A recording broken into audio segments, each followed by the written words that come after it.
कुछ रोज़ पहले मैंने बांग्लादेश की गारमेंट इंडस्ट्री के हवाले से एक एपिसोड किया था और उसके अंदर मैंने ये चीज़ डिस्कस की थी कि अगर बांग्लादेश की गारमेंट इंडस्ट्री पॉलिटिकल अनरेस्ट की वजह से डाउन होती है तो इसका सबसे बड़ा फ़ायदा इंडिया समझता है कि वो उठा सकता है। अब इस पे पिनाकी भट्टाचार्य साहब जो कि बड़े ज़बरदस्त किस्म के बांग्लादेश के एनालिस्ट भी हैं और पॉलिटिकल एक्टिविस्ट भी हैं, इन्होंने भी इस पे डिस्कशन की। बहुत सारे और भी बांग्लादेश के जो एनालिस्ट हैं उन्होंने भी इस पे बात की and I am very glad to see that, क्योंकि ये बांग्लादेश की इकोनॉमी की फाउंडेशन है असल में गारमेंट इंडस्ट्री, और इसके हवाले से लोगों को अवेयरनेस होनी चाहिए कि इसमें क्या हो रहा है। लेकिन एट द सेम टाइम मेरे कुछ अवामी लीग से जुड़े हुए दोस्त, जो कि मेरे वैसे दोस्त हैं बहुत सारे अवामी लीग के जो एक्टिविस्ट हैं, they are very close friends of mine, तो उन्होंने इस पे कहा कि नहीं, इंडिया जो है ना वो दूर की बात है, इंडिया इससे फ़ायदा नहीं उठा सकता, इतनी चीज़ें जो है वो डाउन नहीं होंगी वगैरह वगैरह।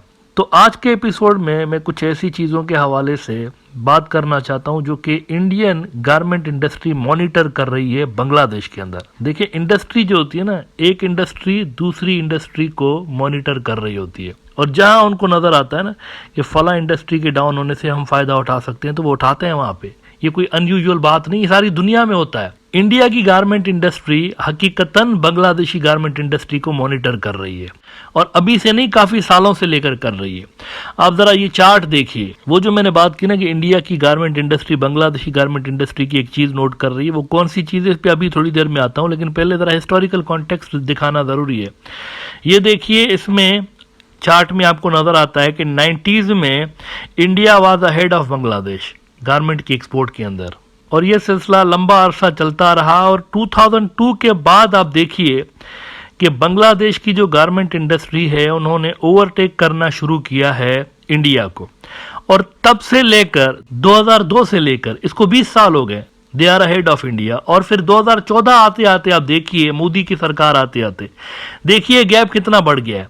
ये जो ऑरेंज कलर की लाइन है, दिस इज बांग्लादेश, उनकी एक्सपोर्ट है, और नीचे जो बार्स बने हुए हैं ये इंडिया है, और ब्लैक कलर का जो आपको ग्राफ नजर आता है ये वियतनाम है। ये 2014 का ग्राफ आपको दिखा रहा हूं।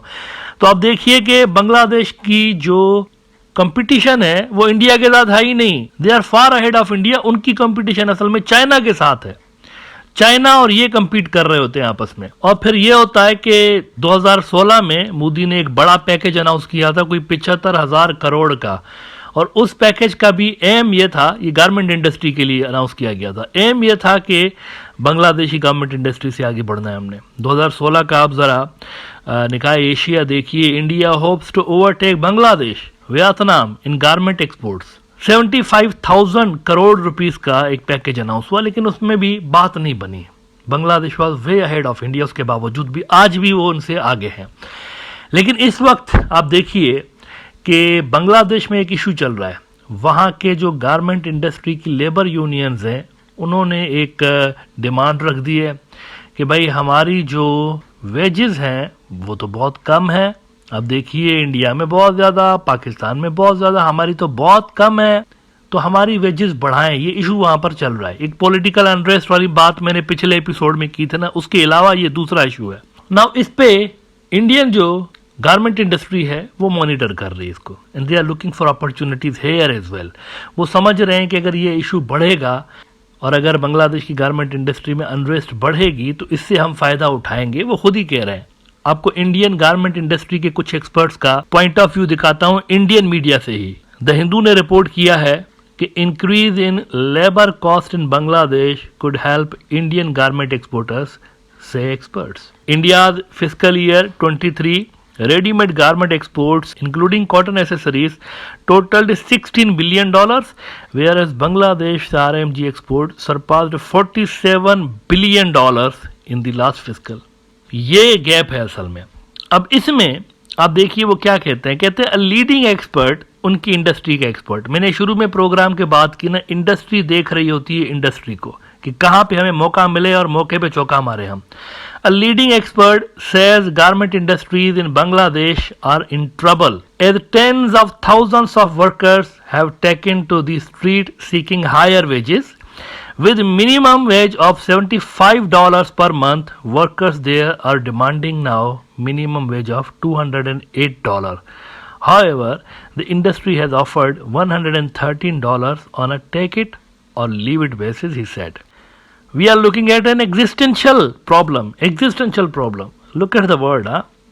Frankly, a rise to $113 is not enough. Indeed, it is still below wages in neighboring India and Pakistan, he said. और उसके बाद वो बताते हैं कि इंडिया के अंदर वेजेस $168 हैं और पाकिस्तान में $142 हैं.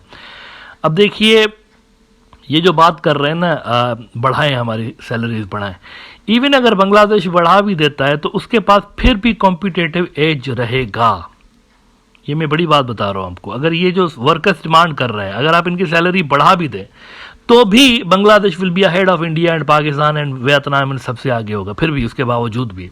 इसकी वजह यह है कि बांग्लादेश की गारमेंट इंडस्ट्री के अंदर इंफ्रास्ट्रक्चर उनका शानदार है और उसकी जो फाउंडेशन है काफ़ी स्ट्रांग है. लेकिन यहाँ पर ये जो वर्कर्स कह रहे हैं हमारी सैलरीज बढ़ाओ, इससे ज़्यादा असल में जो इंटरेस्टिंग बात है वो इंडियन इंडस्ट्री की ऑब्जर्वेशंस हैं, जो कि मैं आज शेयर करना चाहता हूँ basically, because it supports my argument जो कि पिछले एपिसोड में मैंने की थी कि इंडियन इंडस्ट्री देख रही है और पॉलिटिकल अनरेस्ट की वजह से बांग्लादेश में, या फिर सैंक्शंस अगर लगाते हैं वहाँ पर जो यूरोपियंस और अमेरिकन, क्योंकि 80% बांग्लादेश की गारमेंट्स वहाँ पर एक्सपोर्ट हो रही होती हैं यूरोप और अमेरिका के अंदर, तो उसके नतीजे में अगर यहाँ डिक्लाइन आता है तो इंडियंस सबसे आगे आगे होंगे इसको कैश करने के लिए. इंडिया की एक बड़ी फर्म है SP अपैरल्स लिमिटेड, उनके एक टॉप के ऑफिशियल के हवाले से द हिंदू लिखता है कि Bangladesh is consuming a wage hike of 35% to 40%. The high inflation there could create an opportunity for India's apparel players.